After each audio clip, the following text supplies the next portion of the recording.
Welcome to పూరా local news.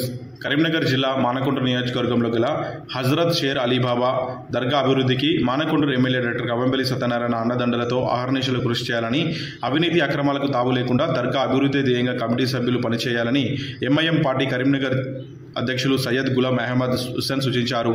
నగరంలోని MIM party కార్యాలయంలో నూతన దర్గా కమిటీ అధ్యక్షుడు వాజిద్ అలీకి గులాం అహ్మద్ హుస్సేన్ తెలంగాణ రాష్ట్ర వక్ఫ్ బోర్డు ద్వారా వచ్చిన అధికారిక ప్రొసీడింగ్ను అందజేశారు. కాల పరిమితి 3 సంవత్సరాలు ఉంటుందన్నారు. గతంలో ఉన్నటువంటి కమిటీ అధ్యక్షులు చేసినటువంటి తప్పులను నూతన కమిటీ పాలకవర్గం సరిదిద్దాలన్నారు.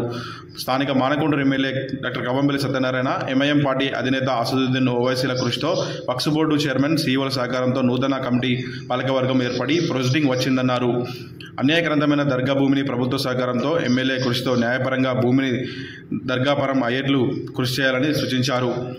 తన నియామకానికి సహకరించిన ఎమ్మెల్యే డాక్టర్ కవంబెల్లి సత్యనారాయణకు ఎంఐఎం అధినేత అసదుద్దీన్ ఓవైసీకి రాష్ట్ర మంత్రులు Sridhar Babu, Ponnam Prabhakar, Waqf board chairman Azmatullah Hussain, MLA Kausar Moinuddin, Waqf board CEO, MIM party Karimnagar అధ్యక్షుడు సయ్యద్ గులాం అహ్మద్ హుస్సేన్, సుడా చైర్మన్ కోమటిరెడ్డి నరేందర్ రెడ్డికి, జాయింట్ సెక్రటరీ హఫీజ్ సయ్యద్ మొయినుద్దీన్ ఖాద్రీకి, జిల్లా కాంగ్రెస్ సంస్థ మైనార్టీ సెల్ నాయకులకు కృతజ్ఞతలు తెలియజేశారు.